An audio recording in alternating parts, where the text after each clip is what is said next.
Muy buenos días a todos las personas que están presentes en este webinar, que es organizado sobre el conocimiento especializado del profesor de matemáticas.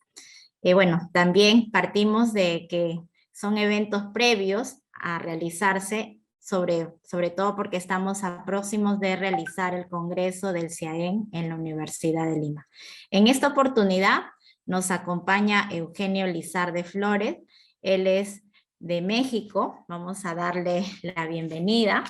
Antes de que empiece su ponencia, quiero presentarles a Eugenio. Él es doctor en investigación en didácticas específicas de la matemática, es profesor de la Escuela Normal Rural General Matías Ramos Santos de San Marcos, es asesor de proyectos de la Secretaría de Educación de Zacatecas, del Departamento de Investigación Educativa y Departamento de Capacitación, y colaborador en el diseño de los materiales de la reforma a la formación de profesores en el área de matemática.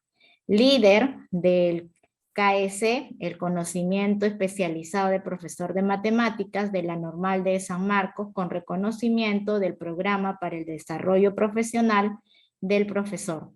Además, es coordinador general y diseñador principal del programa de maestría en la docencia para la educación básica, autorizado por DGESPE y CEDUSAT, que imparte en la Escuela Normal Rural General Matías Ramos Santos a partir del ciclo escolar 2018-2019. Es lector y revisor de artículos para la RELME, la Reunión Latinoamericana de Matemática Educativa, y para las revistas Bolema de Brasil y Educación Matemática de México. Le damos la bienvenida a Eugenio, le agradecemos el hecho de que pueda compartir con nosotros sobre el conocimiento especializado del profesor. Ya esta es nuestra tercera videoconferencia. Hemos estado hablando del hexágono y bueno, él va a tratar otra parte de este hexágono para que nosotros podamos comprender mucho más este modelo. Muy bien, Eugenio. Bueno, primero te doy el pase para que tú puedas presentar. Si hay preguntas de los asistentes, pueden hacerlo también, ¿no? O si no, esperamos al final las preguntas. Ok. Eugenio. Sí, gracias. No sé si se ve que esté compartiendo mi pantalla. Sí, sí se ve. Ok. Pues buenos días a todos y a todas las presentes. Ya dijeron, mi nombre es Eugenio Lizarde Flores. En primer lugar, agradecer la invitación de la Universidad de Lima, vía Isabel Torres Céspedes, que tuvieron a bien convocarme para esta charla. Debo decir que gran parte de las reflexiones son reflexiones que he ido construyendo a partir de los referentes teóricos del equipo Huelva, el grupo de Huelva, del cual tengo el honor de participar desde hace varios años, en concreto desde el 2003, que tuve la primera oportunidad de asistir a la Universidad de Huelva. Me he estado incorporando con los trabajos que este grupo hace, que como grupo hacemos, y entonces gran parte de las reflexiones tienen que ver con eso, pero por supuesto acompañadas de la concreción práctica que hemos podido hacer de algunas de las ideas y que estamos interesados en continuar haciéndolas. La charla la he titulado Rutas y raíces del saber matemático entre el KSM y el KMLS, ejemplificación de algunas relaciones en y para la formación docente inicial.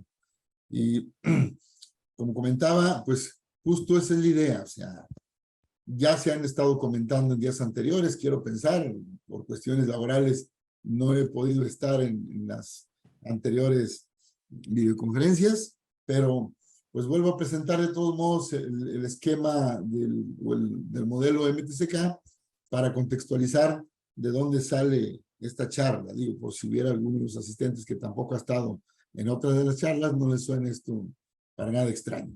Entonces, el modelo MTCK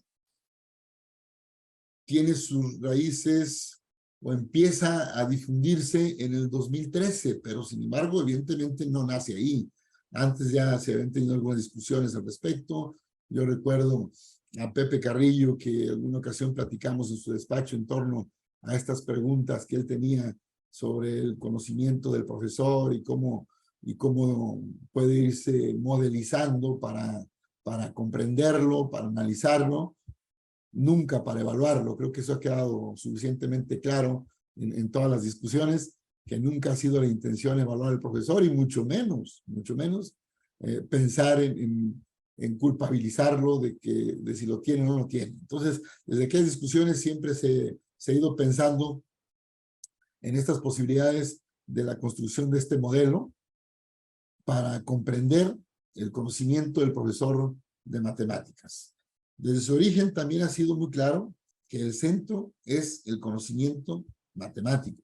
No porque se desconozca o se diga que no es importante otro tipo de conocimiento que también el profesor puede tener o manifestar, sino por el énfasis que el mismo modelo ha querido dar.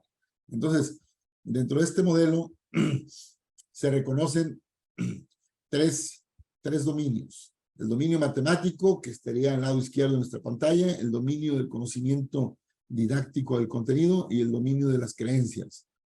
La charla la vamos a enmarcar en esa articulación en ambos dominios, pero pensando en dos de sus subdominios. El KMLS, que es conocimiento de los estándares de aprendizaje de las matemáticas, y el KSM, conocimiento de la estructura de las matemáticas. Sobre todo porque hemos encontrado interrelaciones importantes que nos han interesado estudiar. Esto no significa que no hay interacciones o interrelaciones en el resto de los subdominios. Al contrario, está muy bien reconocido que el conocimiento del profesor es integrado. Y como integrado, pues, se manifiestan de manera articulada los diferentes subdominios. Sin embargo, a lo largo de la charla voy a ir viendo cómo es que nosotros hemos trabajado esta articulación entre dos subdominios y la importancia que le estamos dando a esa articulación. Reitero, no porque no haya articulaciones con los demás. De hecho, todos están articulados, pero hoy vamos a poner el énfasis en esta articulación entre el conocimiento de los estándares de aprendizaje y el conocimiento de la estructura de las matemáticas para ir destacando qué es lo que comparten en común y por supuesto, cómo se complementan y cómo los hemos ido concretando en dos dimensiones en específico que más adelante voy a comentar. Ya lo decía hace un momento, el modelo MTCK pretende conformarse como una herramienta útil para analizar y comprender qué conocimiento posee o moviliza un profesor de matemáticas en su actividad profesional. Esto está en la línea con un posicionamiento interpretativo que se basa en que el investigador pretende ponerse en los zapatos del investigado. Así, esta aproximación al conocimiento del profesor evita evaluar dicho conocimiento y, por tanto, no establece parámetros de conocimiento profesional ideal, deseable u óptimo. ¿Sí? Esa discusión la tuvimos hace bastantes años en torno a lo complejo que resultaría plantear ese conocimiento deseable u óptimo, ese conocimiento ideal. Sin embargo, sí se plantean algunos subdominios que podrían ser lo que el profesor puede manifestar en torno a su conocimiento especializado. Entonces, ¿qué es lo que hemos ido encontrando en esas interrelaciones en estos dos subdominios? Dejen desplazar un poco la barra porque luego yo no lo veo todo lo que puse aquí en esta parte. Considerando el modelo completo, decía hace un momento, vamos a hacer objeto de discusión esta charla, estas articulaciones entre el KMLS, los estándares y el conocimiento de la estructura. ¿Qué los une y qué los distingue? Bueno, primero, los une esta idea de conexiones, pero las conexiones son de dos tipos, y hay una diferencia interesante. En el caso del KMLS son conexiones de secuenciación, es decir, van estableciendo una graduación o definen una graduación escolar. Todo centrado, por supuesto, en el caso de los contenidos. En el caso del KSM, las conexiones son en torno a la estructura inherente al mismo saber matemático. ¿Sí? Entonces, ahí hay una primera distinción pero a la vez algo que los une. O sea, la idea de cómo van estableciendo secuenciación. Van estableciendo secuenciación. Sin embargo, una secuenciación es temporal y tiene que ver con niveles o grados escolares, como es el KMLS, y otras secuenciaciones en términos de conexiones que van definiendo una estructura. Las temporalidades, en el caso del KMLS, es una temporalidad que se define por grados o ciclos escolares, y en el caso del KSM es una temporalidad diversa, ¿no? Porque aquí tiene que ver con cómo establecemos diferentes conexiones en atención a la necesidad que tengamos para trabajar un cierto saber matemático. Entonces, esos dos subdominios, nosotros los hemos ido articulando para comprender cómo se construyen en y para la formación docente. Y de ahí es donde vamos a establecer estas ejemplificaciones. En dos líneas, digamos.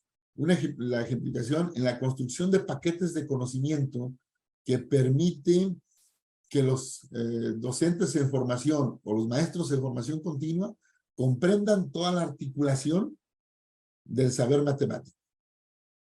Y otra, como una categoría que construimos y que escribimos en uno de los capítulos del libro de investigación sobre el conocimiento especializado del profesor de matemáticas a 10 años de camino, que coordinaron Miguel Montes y Nuria Climent, todavía en los arranques con la participación de Pepe Carrillo, ¿sí? Y le llamamos MTCK potencial cuando analizamos los programas de estudio para la formación docente. Y ahí, por supuesto, viendo cómo el KMLS, que está en esos programas de formación inicial docente, contribuye a construir ese KSM que los futuros profesores deberían de manifestar o de tener, ¿sí? Pero sobre todo también hemos intentado o estamos intentando ejemplificar cómo se pasaría del KMLS, que es el conocimiento de los estándares de aprendizaje, que es contextualizado, personalizado, temporal, a un KSM que puede ser descontextualizado, despersonalizado y atemporal.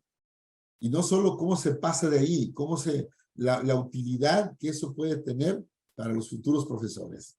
Entonces, antes de ejemplificar, voy a hablar un poco más sobre el KMLS y el KSM.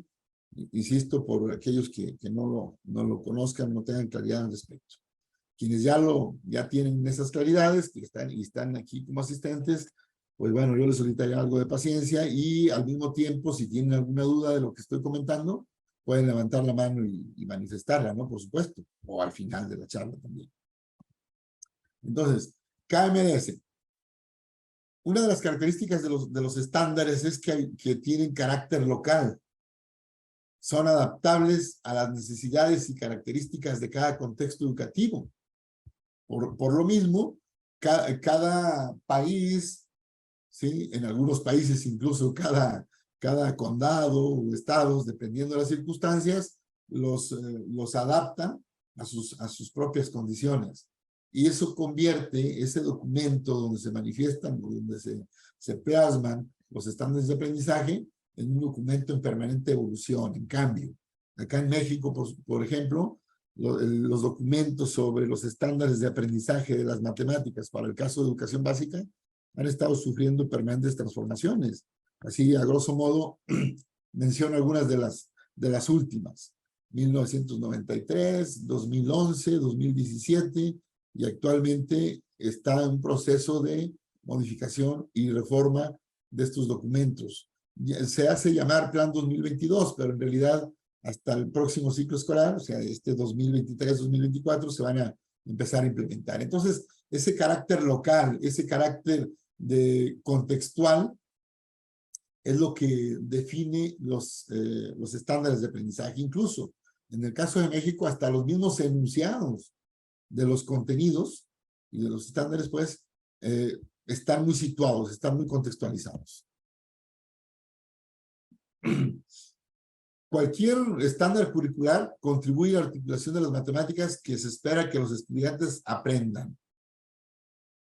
A veces son planteadas como declaraciones generales, en otros casos incluyen objetivos de aprendizaje específico. En México hemos ido cambiando entre un discurso situado en una lógica de situaciones problemas, situaciones didácticas, en el caso de matemáticas, a una lógica que tiene que ver con competencias, pero que esas competencias recuperan también un posicionamiento muy propio de situaciones didácticas, y ahora una lógica de construcción de estándares de aprendizaje que tienen como objetivo centrar la comunidad y dentro de la comunidad al centro poner también ahí el papel del niño, tan importante en la construcción de los aprendizajes de las matemáticas. Entonces, como ven, se ha ido cambiando ese posicionamiento dependiendo de las necesidades contextuales o de la política educativa que en su momento está imperando en un país. En nuestro caso, actualmente la política está más centrada en atender las demandas sociales, populares, y esto está haciendo que en el currículum y por supuesto en los enunciados de los estándares curriculares se resalte mucho esa parte. Cuando veamos los ejemplos voy a volver a remitirme ahí, ¿sí? Los estándares curriculares también guían el desarrollo, la estructuración de materiales curriculares. En el caso de México, desde los 60s, esos materiales curriculares son oficiales, los edita el Estado, pues, con la participación de investigadores y, bueno, son diversos los procedimientos bajo los cuales se estructuran los libros de texto, pero son materiales oficiales, de carácter nacional, ¿sí? Es decir, ahí el maestro, a diferencia de otros países donde, bueno, en la última de los ajustes de categoría que hicieron, de las categorías que se le hicieron por parte de Luis Carlos y a este subdominio de los estándares, se incluyó uno de los que como parte de los conocimientos del conocimiento especializado del profesor, una categoría que tenía que ver con ese conocimiento que le permite elegir los materiales curriculares. En el caso de México no hay necesidad de ello, más bien nos hacemos objeto de análisis y objeto de estudio los materiales curriculares, porque, bueno, a reserva de convocatorias para editar estos materiales curriculares, en lo general son documentos públicos. Es decir, no hay otra opción que digamos, podemos cambiar a este otro material. No, ahí es un documento que ya se nos proporciona a nivel nacional. Bueno, contiene declaraciones sobre lo que es relevante, proporciona orientaciones de cómo organizarlo y llevarlo al aula. Voy a pasar esto un poco más rápido por cuestiones de tiempo, pero de todos modos, si hay alguna pregunta, con todo gusto, ¿no? El conocimiento del currículum no puede ser completo sin su conjunción con el conocimiento de las características del aprendizaje de las matemáticas. O sea, son elementos que permiten profundizar y comprender la articulación que se da entre cada uno de los subdominios. Es decir, el conocimiento de los estándares lo hacemos objeto de estudio con fines analíticos por separado, pero ya en su concreción, ese conocimiento no puede ser completo sin el conocimiento de las características del aprendizaje de las matemáticas. En otras palabras, para que el maestro, cualquier maestro, manifieste un conocimiento especializado sobre los estándares, pues también está articulado con la decisión que tiene del por qué trabajar un contenido, por qué trabajar con un propósito, una intención didáctica, está vinculada con los niños con los que va a trabajar, o las características mismas de cómo se aprende ese contenido. ¿Sí? Bueno, esta idea de identificar las ideas clave en los programas de aprendizaje, profundizando en conexiones existentes dentro de la estructura del contenido matemático, es la que nos lleva a vincular estos dos subdominios, el KMLS y el KSM, porque creemos que los profesores justo debemos de hacer objeto de estudio esa identificación de las ideas clave de los programas de aprendizaje, pero además descontextualizarlas, despersonalizarlas y hacerlas atemporales para que, comprendiendo toda la estructura de la matemática, independientemente de cualquier programa de estudio que se le presente al profesor, él esté en condiciones de volver a articular esas ideas clave en su práctica profesional y por ende trabajar, reitero, independientemente de cualquier propuesta curricular que se le haga. ¿Sí? Y bueno, este otro elemento que estoy poniendo ahí en pantalla dice que o resalta la idea de que para que podamos tomar decisiones de manera crítica, el KMLS tiene que estar íntimamente relacionado con el resto de los subdominios del conocimiento didáctico del contenido y del conocimiento matemático, por supuesto, ¿no? Es imposible construir subdominios disjuntos porque la solución de un elemento en el dominio PSK generalmente requiere MK. Eso simplemente lo vuelvo a subrayar, ¿no? ¿Sí? Y esta categoría que construye Luis Carlos y Miriam Codes, que le llaman estructura de las disciplinas para el currículum.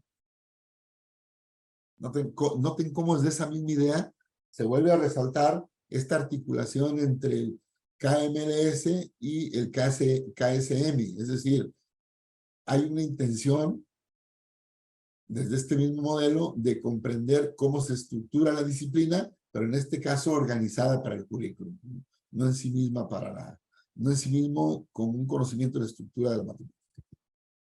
¿Sí? 3 categorías de conocimiento se han estado resaltando dentro de este subdominio. La idea de resultados de aprendizaje esperada, la idea del conocimiento del nivel de desarrollo conceptual y procedimental esperado, y la idea de la categoría, de secuenciación de temas. Para poder analizar el KMLS, nos fijamos en estas 3 categorías.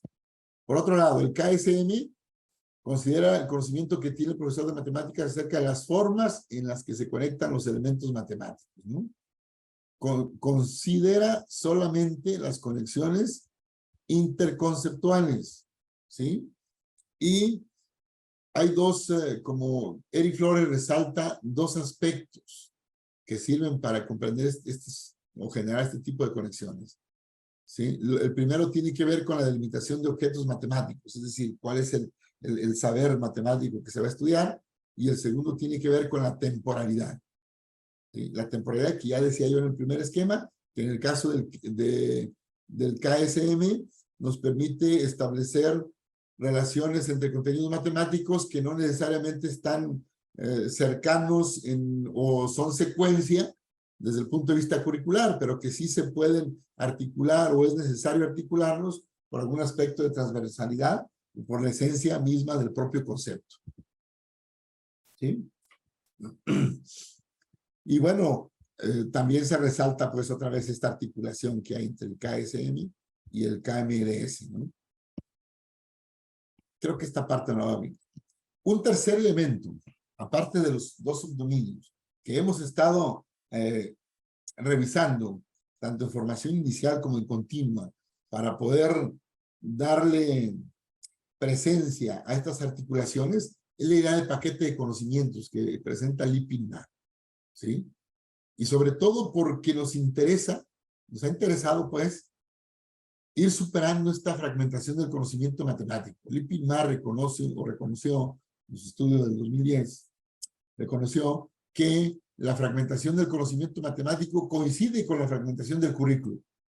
Entonces, cuando en esta concreción y estudio de estos 2 subdominios, en formación inicial o en continua, vemos cómo podemos establecer esas articulaciones y llegar a esa despersonalización, descontextualización, etcétera, para construir el paquete de conocimientos, también de manera explícita estamos contribuyendo a que los estudiantes vean en qué momentos de la presentación del currículum puede haber fragmentación, es decir, puede haber ausencias, puede haber lagunas de conocimiento, ¿sí?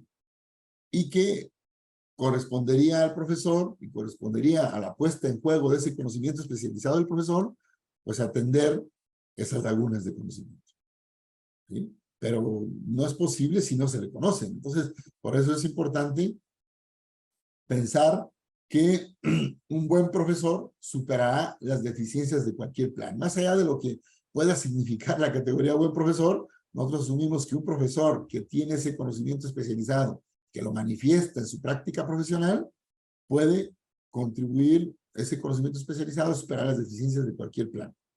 ¿Sí? Y aunque conectar un tema con temas relacionados, generalmente es intención de cualquier profesor o piensa que, que lo hace él de manera natural, Lipin Ma asumía, y coincidimos en gran medida, que un paquete de conocimientos totalmente desarrollado y bien organizado acerca de un tema es el resultado de un estudio deliberado.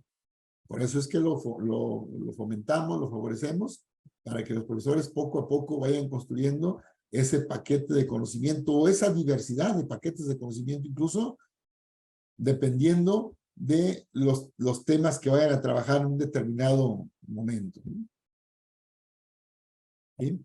Entonces, bueno, está nada más.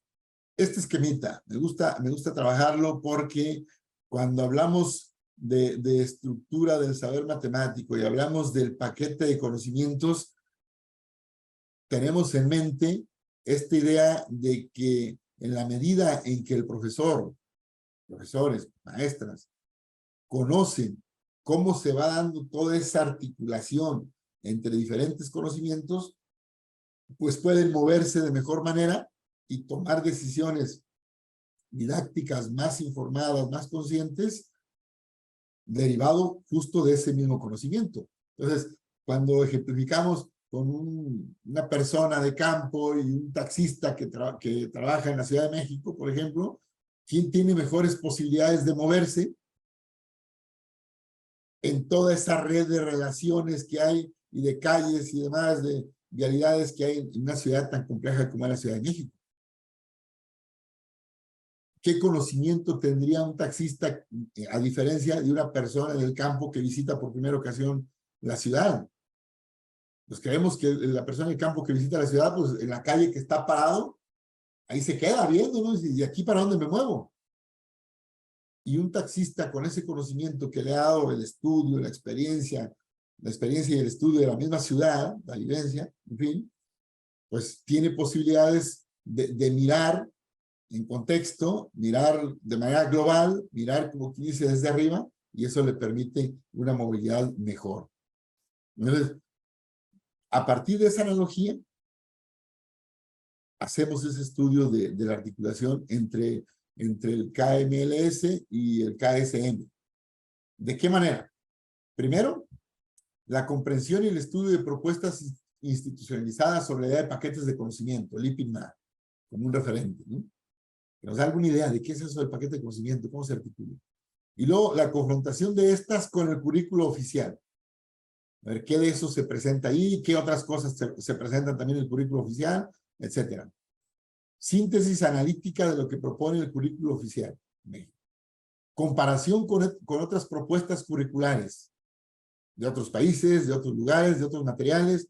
En nuestro caso, hacemos objeto de estudio una propuesta que se editó en unos materiales de la Secretaría de Educación Pública, que le llamó Matemáticas para Educación Normal, y que en ese estudio comparativo es fácil detectar las diferencias entre las propuestas curriculares y se va recuperando cuáles son las ideas centrales de cada una de esas propuestas. Derivado de ello también se hace una revisión teórica del saber matemático en cuestión, por ejemplo, fracciones o cualquier otro de los contenidos. Se hace una revisión teórica para comparar con lo que se ha ido analizando tanto en otras propuestas curriculares como en el KMLS que está presente en las propuestas nacionales, y a partir de ello se integra un paquete de conocimientos que rebasan la estructuración curricular. Y nos acercamos poco a poco al KSM, es decir, a la construcción al conocimiento de esa estructura del saber matemático. ¿Sí? En el análisis de programas formativos, también, y aquí me refiero a programas para la formación docente inicial, también notamos que el KMLS está presente como el estudio del KMLS de educación primaria en los procesos de formación docente inicial sí está presente, o sea, sí hay una necesidad, sí queda planteado en los programas de estudio que se revise ese KMLS. Sin embargo, no pasa así con el caso del KSM. Las propuestas formativas para, valga la redundancia, para formar docentes para la educación primaria, el KSM se deja a que el formador de profesores puede establecer un estudio, pero no queda claro. Entonces, creemos que eso es una laguna importante y que es importante estudiarla. Voy a centrarme en cómo hemos ido estudiando o cómo hemos ido contribuyendo a que los docentes en formación continua vayan pasando del KMLS al KSM y cómo gradualmente se van haciendo esas comprensiones y esas articulaciones, esas conexiones entre diferentes conocimientos para tener una visión más global, tener una visión más en conjunto de lo que es la estructura del saber matemático, ya independientemente de las propuestas curriculares, pero que la retoman en el proceso de construcción de esa propuesta, sobre todo porque son muy cercanas a los profesores en formación continua. Y son muy cercanas porque es su materia de trabajo. El plan de estudios es la herramienta con el cual ellos van guiando su enseñanza. Sin embargo, la estructuración del KSM creemos que ha ido posibilitando para que ellos vayan poco a poco reconociendo esa fragmentación del currículo que en ocasiones se da, esas lagunas de conocimiento que se pueden presentar y sobre todo atendiéndolas de una mejor manera. ¿Sí? Atenderlas de una mejor manera en su práctica profesional. Entonces, un primer momento tiene que ver con de los contenidos curriculares al reconocimiento del saber explícito. Un segundo momento tiene que ver del saber explícito que está ahí en los contenidos curriculares al reconocimiento de las conexiones, pero aún recuperando la temporalidad curricular en gran medida, ¿no?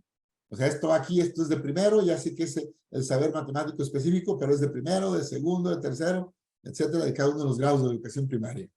Y un tercer momento es el reconocimiento del KSM, es decir, de la estructura del saber matemático, ya más descontextualizado, atemporal y despersonalizado. Es decir, cuando ya se empiezan a reconocer esas conexiones transversales, auxiliares, de complejización y de simplificación, que son las categorías principales que se manejan en el KSM. Entonces, en el primer momento de los contenidos curriculares, generalmente, y me dicen si se ve ahí en pantalla, ¿sí? Gracias, Isabel. Lo que se hace es todavía anclado en los grados, se van reconociendo cuáles son los contenidos que están ahí presentes. Por ejemplo, en tercer grado, un profesor dice, yo reconocí que ahí hay comparación de cantidades decimales sin expresiones, comparación de números decimales con expresiones numéricas, etcétera. Pero vean, expresar la parte restante de enteros en número decimal, comprender cómo calcular con números decimales, calcular usando estimaciones, etcétera. Y así con las diferentes contenidos. Entonces, eso está todavía anclado, reitero, en el KMLS porque todavía está presente el enunciado del contenido. En el segundo momento, que es ya el reconocimiento de las conexiones, para aún recuperando la temporalidad, ya se aprecia cómo se van estableciendo diferentes conexiones entre contenidos y aunque no necesariamente se agregan elementos del saber matemático a la estructura del saber matemático derivados ya de la revisión teórica, podemos establecer ya una síntesis más precisa de cómo se van dando las diferentes conexiones. Por ejemplo, aquí dice el campo de los mismos números decimales, para continuar con la tabla que presentaba hace un momento. ¿Sí? Se habla de que se reconoce una doble representación de los números decimales como fracciones, el concepto 10, un décimo, un centésimo, es decir, esa fracción decimal, ¿sí? Y luego se empieza a reconocer el trabajo con décimos, se habla de la lectura y la escritura de esos décimos, es decir, los profesores empiezan a establecer esas relaciones entre el saber, pero también entre algunos elementos de didáctica que están vinculados con ese saber matemático, ¿sí? Por ejemplo, acá al lado derecho, vemos cómo se recupera que el conocimiento de los décimos tiene que trabajarse a través de situaciones problema, ¿sí? Y así se va avanzando gradualmente al reconocimiento de décimos, centésimos, se trabajan las operaciones matemáticas, suma, etcétera, ¿sí? Décimos, centésimos, milésimos, luego ahí estaba la suma, luego la multiplicación, la división, es decir, los profesores van reconociendo y van dando pregunta a cómo se va dando ese proceso de trabajo con ese conocimiento. Pero poco a poco van descentrando del currículum, del conocimiento de los estándares de aprendizaje, hacia un conocimiento ya solo de matemáticas, ¿sí? Sin contexto, etc. Y finalmente un tercer momento que tiene que ver con ese reconocimiento del KSM descontextualizado, atemporal despersonalizado.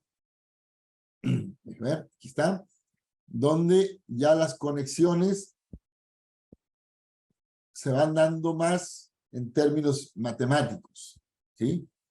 Y cómo se van trabajando los otros de los subdominios aquí en el mismo proceso de construcción o de reconocimiento de la estructura del saber matemático. Por ejemplo, la idea de parte todo, división de una unidad en 10 partes, formaliza la idea de expresión decimal, en esta idea de entero más decimal. Luego se trabaja expresión decimal menor que el entero, los números decimales, a llegar a un sistema de numeración decimal, etcétera, y vemos cómo se recuperan el lado derecho, pero ya no en negritas, o sea, es decir, hay una estructura del saber, pero se complementa con otros elementos del paquete de conocimientos, ¿sí? Para que le vaya dando esa claridad a los profesores de cómo se va avanzando en el proceso. ¿Sí? Vean, hacia el lado izquierdo se trabajan las operaciones matemáticas de suma y resta a través de la resolución de problemas. Es decir, esta construcción de paquetes de conocimiento, si bien no la limpiamos completamente de elementos que no son solo matemáticos, ello obedece en la concreción a que la comprensión, a que este esquema sea un elemento que al profesor le permita comprender incluso cómo trabajar estos elementos del paquete de conocimientos y de la estructura del saber matemático. O sea, cómo concretarlo en su salón de clase. Entonces, ello obedece que no lo limpiemos completamente y lo dejemos solo con puros elementos matemáticos. ¿Sí? Bien. Avanzamos. Entonces, hasta aquí reitero, si hay alguna pregunta, con gusto, ¿eh? Después, de esa misma manera hemos hecho paquetes de conocimientos en otros campos, ¿no? Por ejemplo, este que presento en pantalla, al lado izquierdo, este es construido a partir de la propuesta actual del programa 2022. Y aquí, como decía hace un momento, vean cómo se refleja en las expresiones, en los enunciados de los contenidos, esta idea de lo situado, de lo contextual. Por ejemplo, estos que tengo en pantalla, dice, resuelve problemas de suma y resta vinculados a su contexto que impliquen el uso de fracciones con el apoyo de material concreto, representaciones gráficas. O el que estamos abajo.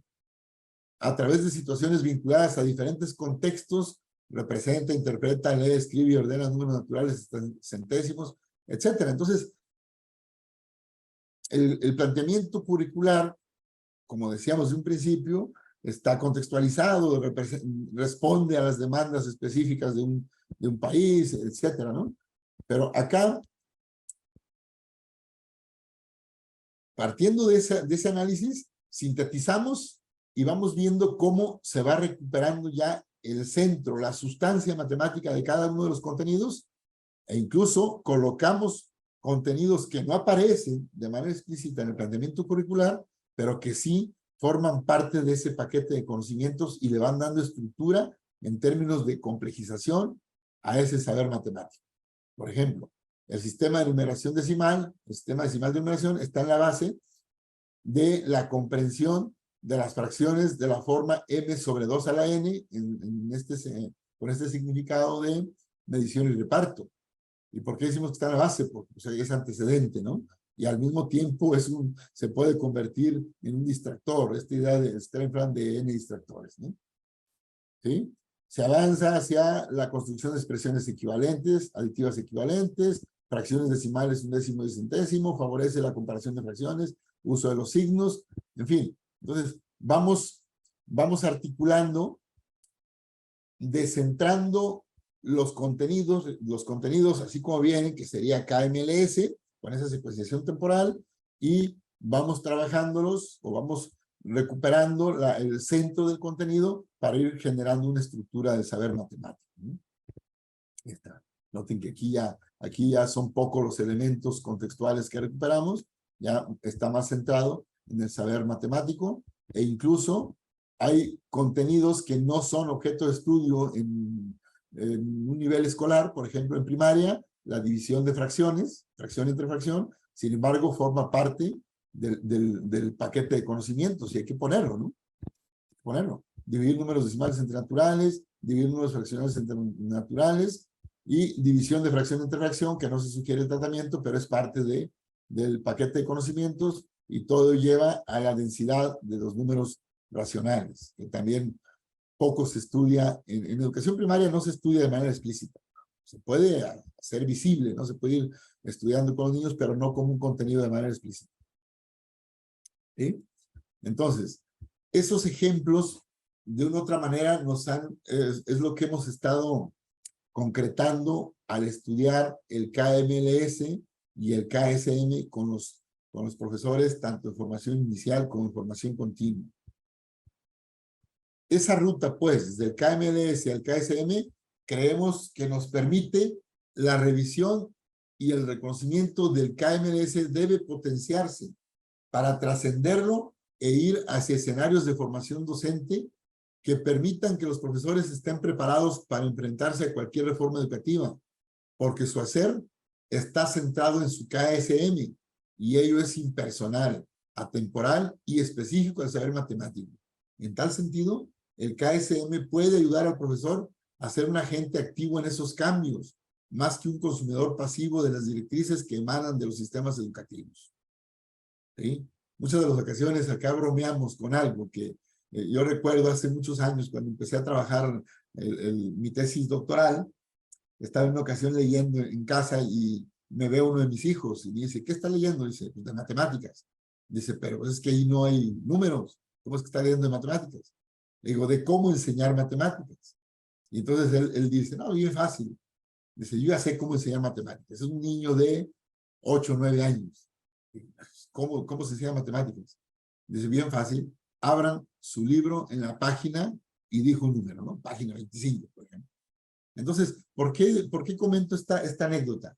Porque creemos que ese conocimiento de la estructura del saber matemático posibilita al profesor no solo para que reconozca todo el escenario de su trabajo, que es en un nivel educativo, sino además para que tome las decisiones que sean necesarias, incluso en el mismo grupo, aunque trabaje en un solo grado escolar, sobre todo porque detecta diferentes niveles de aprendizaje en los niños. Entonces ese conocimiento del KSM le va a permitir ser agente del cambio al saber exactamente qué proponerle a los niños en un determinado momento de su trabajo didáctico, ¿no?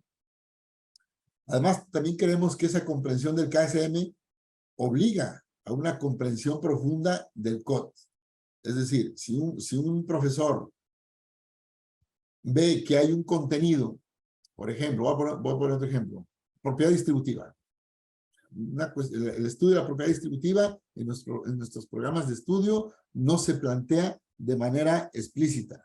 Sin embargo, el conocimiento de la propiedad distributiva, el estudio de lo que implica la propiedad distributiva, está en la base de la comprensión de la multiplicación, y dentro de otras cosas, ¿no? Pero para poner ese ejemplo, ¿no? Del por qué se deja un espacio al multiplicar por 2 cifras o más en el multiplicador, etcétera. Entonces, si no lo ve en el KMLS como un contenido, la comprensión del KSM, que sí debe estar presente ahí, obligaría al profesor a que estudie y vaya a una comprensión más profunda de los temas, ¿no? Además, la articulación entre el KMLS y el KSM, por supuesto, como he dicho, junto con el resto de sus dominios, contribuye al que el profesor, desde su KMT, tome decisiones didácticas cada vez más consciente e informado. Esa es una de las ideas que hemos estado trabajando a partir de esa comprensión o esa articulación del KMLS y KMS. Y finalmente, el análisis del KMLS y el reconocimiento de su incompletitud implica hacer objeto de estudio las propuestas internacionales, tanto en la formación inicial como en la formación continua. Hace un momento decía que al estudiar o al hacer objeto de análisis los programas de formación docente inicial, detectamos que hay algunos aspectos que no son objeto de estudio en el mismo programa. Por ejemplo, el mismo KSM. Y cuando aquí hablo de la necesaria recuperación de esas propuestas internacionales a partir del reconocimiento de la incompletitud, es porque en el 2017 un equipo de investigadores en México detecta en ese estudio comparativo entre varios países, detecta pues que hay cuestiones importantes que en México no se trabajan. Por ejemplo, ven ahí, el caso de la probabilidad y la estadística. En México, a partir de tercero de primaria, se estaba empezando a estudiar solamente estadística, mientras que en Corea del Sur ya se trabajaba con estadística desde primero, en Chile, de segundo a sextos grados, en Inglaterra se trabajaba estadística durante toda la primaria, en fin. Entonces, este reconocimiento tiene que ser parte del KSM y le puede ayudar al profesor a ser agente activo en los cambios, al reconocer que si en otros, a partir de estudiar los estándares internacionales, se puede ver, si no se estudia de manera explícita, porque muchos compañeros maestros son muy respetuosos de la progresión curricular, sí se empieza a preparar el terreno desde grados iniciales para que se comprendan muchas nociones y conceptos que son fundamentales en grados superiores. Y esa es esta idea de complejización y simplificación. ¿Sí? Entonces, a grosso modo, eso es lo que hemos estado trabajando.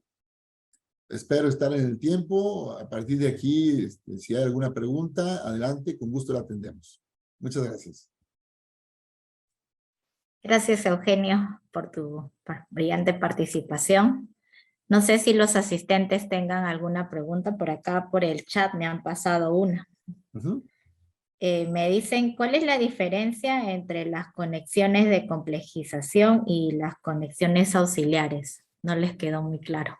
Las Lo conexiones ven de como sí, perdón. algo similar. Yo creo que eso fue porque lo pasé un poco rápido esa partecita. Este esquema lo propuso, no recuerdo si, creo que hasta en uno de los carteles, y espero no equivocarme porque no recuerdo ahora mismo, pero a mí se me dice que hasta fue en un cartel que presentó Emma, que aquí está presente, no recuerdo bien, ahí ella me podrá decir, ¿sí? Pero ellos, para la elección de diferentes tipos de conexiones para caracterizar el CMTSK, considerando el tema 1 y el tema 2, la pregunta sería más o menos en esos términos, para distinguir estas diferencias.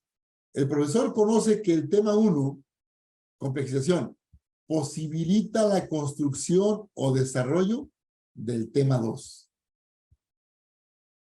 ¿Sí?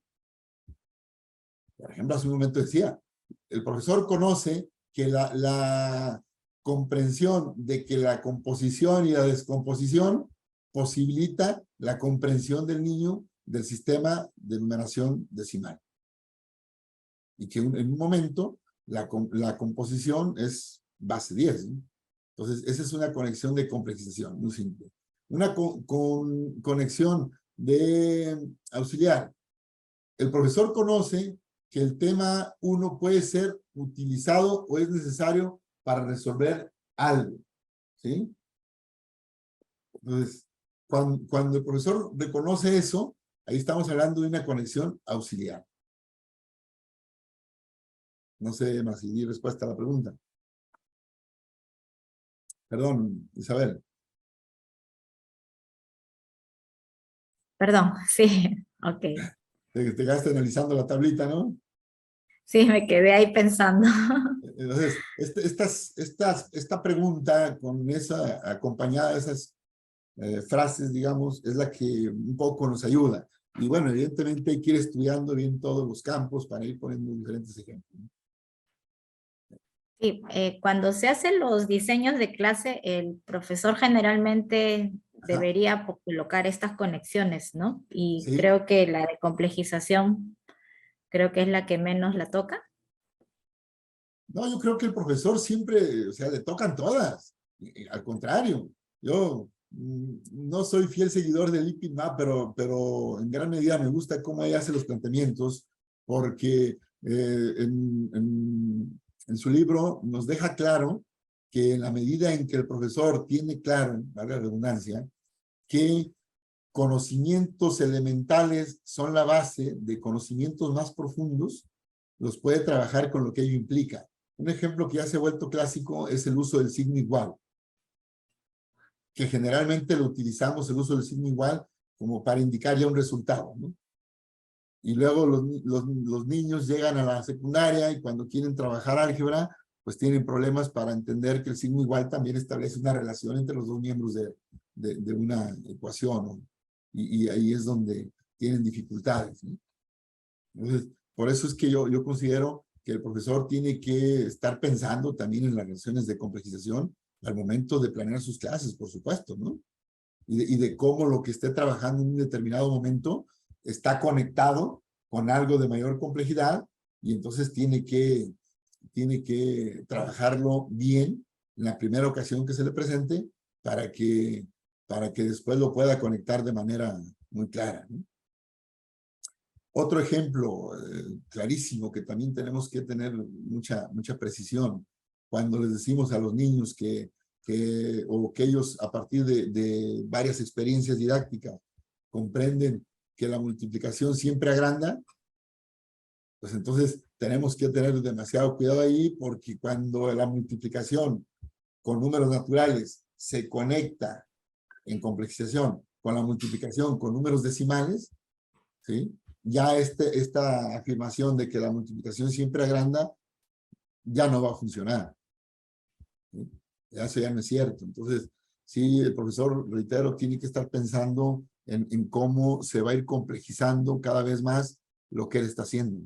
De igual manera, la idea de simplificación le posibilita para aplicar una variable didáctica a las situaciones que esté planteando, ¿sí? Y pueda ser más sencilla para que la trabajen los niños. Esa sería la idea más o menos. Ok, a veces creo que también el profesor a veces dice que, bueno, acá en Perú generalmente dicen que no le alcanza el tiempo porque a veces, bueno, el ministerio propone una secuencia muy larga de contenidos ¿Sí? y de repente el error es tratarlo de hacer de forma secuencial, ¿no? Ajá. Y yo creo que esa parte de tratar los temas utilizando las conexiones podría ser favorable para, ¿no? Ir, Innegable. ir, ir viendo el conocimiento no de forma fragmentada, sino viendo las relaciones que pueden ahí encontrarse. Pero Así para es. eso se necesita que el profesor tenga un buen dominio matemático o no crees que sea necesario. Sí, por supuesto. Yo creo que sí. Desde hace un momento decíamos que este conocimiento de la estructura de la matemática debe ser objeto de un estudio planeado, de un estudio explícito, ¿sí? Porque, bueno, de manera general los profesores pueden tener esa impresión de que, no, es que yo sí conecto los temas, yo sí les recuerdo incluso en cada clase, ¿se acuerdan lo que vimos en la clase anterior? Pero cuando analizo registros de clase con mis estudiantes y que luego ellos hacen esa pregunta, ¿se acuerdan lo que vimos en la clase anterior? Intentando conectar, muchas de las veces cometen el error de quedarse con las primeras respuestas de los niños.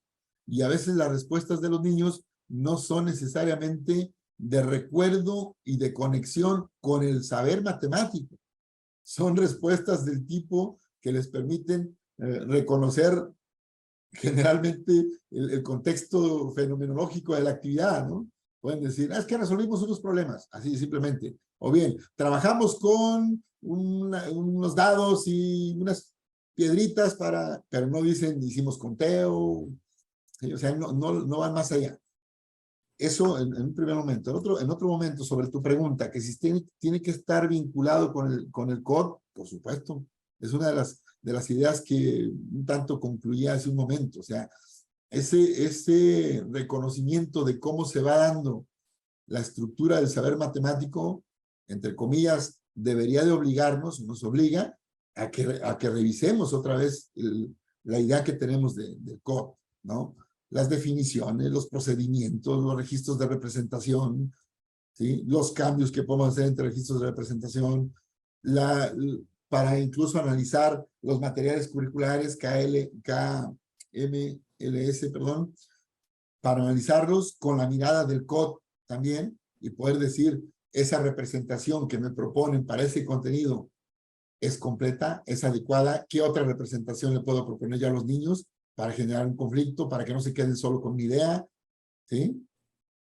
En México generalmente se le da mucho peso a la idea de fracciones como parte de todo.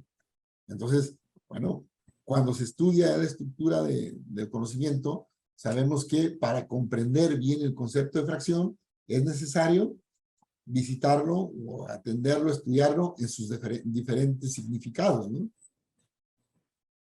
Y eso ya nos articula con otros subdominios. ¿Sí? Eugenio, creo que hay una pregunta de Emma, está por el chat. Dice, en la transición del KMLS al KSM, ¿qué dificultades han identificado en los profesores? ¿Qué lineamientos podría considerarse en la estructuración de planes de formación, en los cursos de maestría, en los cursos, en las maestrías? ¿Deberían tomarse en cuenta a la luz de esas dificultades?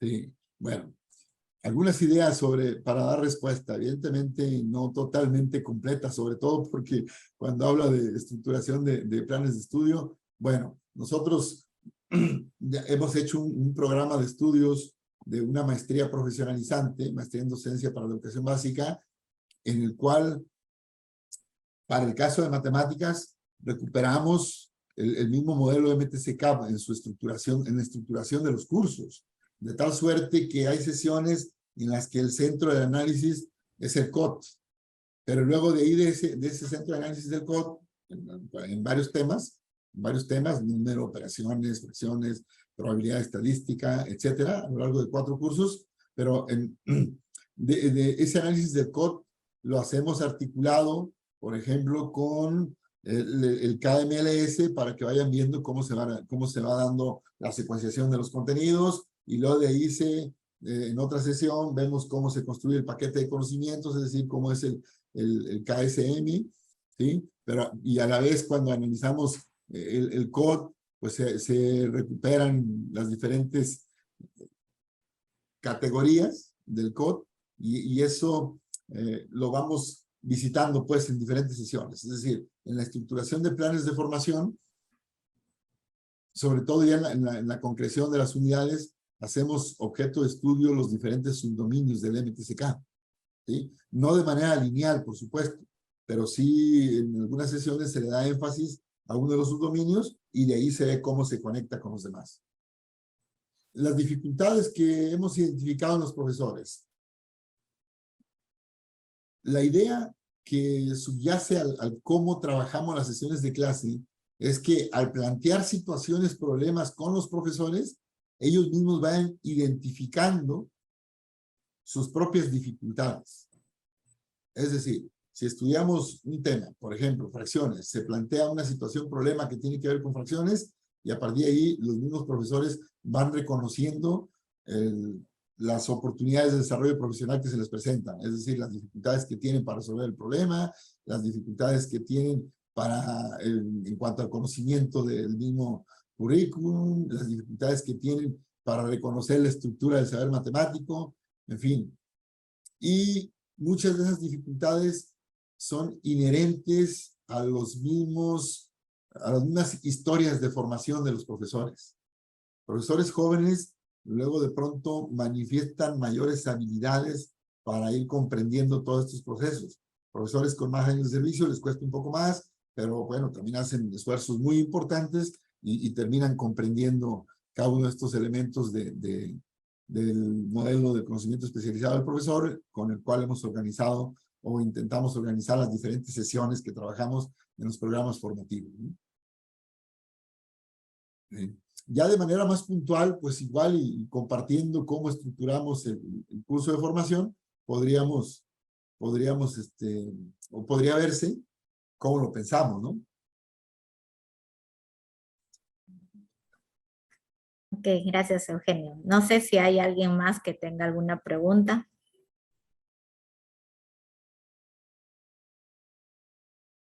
Creo que ya no hay pregunta.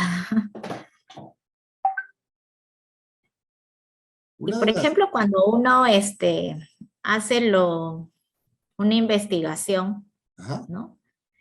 Para poder tener evidencias del KMLS, generalmente, por ejemplo, si es una investigación sobre diseños de clase, esas evidencias se podrían sacar a través de una entrevista, porque a veces en los diseños de clase no colocan o no se puede de repente determinar sí, si claro. conocen esto de los estándares. Sí, un primer paso es el análisis de documentos, ¿no? Y tú lo dices como diseños de clase o planes de clase, y ahí se empieza a ver. Yo creo que hay indicios de conocimiento KMLS desde los mismos diseños de clase. Creo que sí los hay. Cuando reviso yo acá los planes de clase de mis estudiantes, rápidamente detecto si ellos recuperan lo que plantean los materiales curriculares, si ellos son conscientes de cómo se van estructurando, si ellos se dan cuenta incluso de que un mismo contenido, en el caso de México, se puede distribuir en 2 o 3 sesiones con diferente intencionalidad didáctica. Es decir, desde ahí ya tengo un indicio. Pero evidentemente, para construir una evidencia de ese conocimiento, pues entraría esta parte que tú estás manejando, de hacer una entrevista, de preguntarle a los estudiantes, preguntarle a los informantes, y hacer una investigación más general, preguntarle a los informantes en torno a lo que estamos viendo en un primer momento en el documento que estamos analizando, en el plan de clase, ¿sí? Y con eso confirmamos o bien desechamos la calidad que tiene el profesor, ¿sí? Ejemplo, si yo estuviera estudiando o analizando el conocimiento que manifiestan mis estudiantes de primer semestre de licenciatura en torno al KMLS, veo sus diseños de clase y luego les hago preguntas sobre ello, pues de pronto sí me he encontrado casos donde no tienen ni idea de por qué pusieron eso. A veces dicen, no, pues yo lo copié de otro que ya estaba ahí. Pues, no es por ahí, o sea, allí hay que conflictuar a los estudiantes. Cuando se habla de cómo concretamos esto, una idea que hay, sí, posicionamiento que me gusta mucho, es el de conflictuar a los estudiantes, de preguntarles mucho acerca del por qué colocan tal contenido, por qué escriben tal cosa, incluso decirle, bueno, ¿y de aquí qué sigue? O sea, ¿qué vas a hacer después de esto? ¿Y qué está antes de? ¿Ya te diste cuenta de qué contenido está antes? Es decir, ayudarles a que tomen esa conciencia y que tomen ese control de lo que ellos están haciendo, de lo que ellos están planeando. Ok, Eugenio, antes todavía hay una preguntita más Sí, adelante. de Giovanna Valencia. Dice, bueno, ¿qué instrumentos de recolección de datos nos puede ayudar a describir el conocimiento especializado del profesor? Bueno, yo estoy consciente de que la idea de instrumentos o el instrumento que utilicemos depende del objeto de estudio que estemos analizando. Es decir, parto de una idea muy general. El objeto crea el método. Entonces, dependiendo del estudio que esté realizando, son los instrumentos. Hay instrumentos clásicos para ir recuperando el conocimiento especializado del profesor de matemáticas. Y cuando digo instrumentos clásicos, me refiero a que gran parte de los estudios sobre el conocimiento especializado han sido estudios de instrumentales de caso o de caso instrumental, ¿no? Y entonces, dos instrumentos han sido privilegiados: la videograbación de clases, su correspondiente transcripción, y las entrevistas para confirmar o no el conocimiento que manifiesta en una clase. Entonces, creo que esos han sido dos de los instrumentos más privilegiados.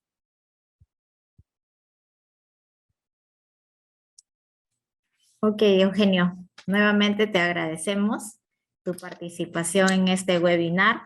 Y bueno, queremos también invitarlos para que el próximo viernes a las 3 de la tarde, hora del Perú, nos sigan acompañando con la cuarta videoconferencia. Es sobre un dominio, también sobre las emociones, la creencia de las matemáticas, también es dada por tu Ah, compatriota María eh, García. María Gargonza, ajá, García, exacto. Ajá, García Entonces, González. bueno, y bueno, y finalizamos el próximo sábado, también a esta misma hora, con Leticia Sosa, también otra mexicana. Bueno, esperemos, agradecemos a todas las personas que han estado presentes. Este link de la grabación lo vamos a tratar de compartir. A veces pienso que también por las cuestiones laborales, el cambio de horario de repente les ha sido un poco difícil ingresar, pero bueno, no vamos a tratarlo de retransmitir. Agradecemos nuevamente entonces la presentación y damos por finalizado este webinar. Muchísimas gracias a todos los asistentes. Gracias. Gracias por la invitación y estoy a sus órdenes. Gracias, Eugenio. México. Hasta Nos luego. vemos en el CIAE. Claro que sí, nos vemos en el cine. Gracias.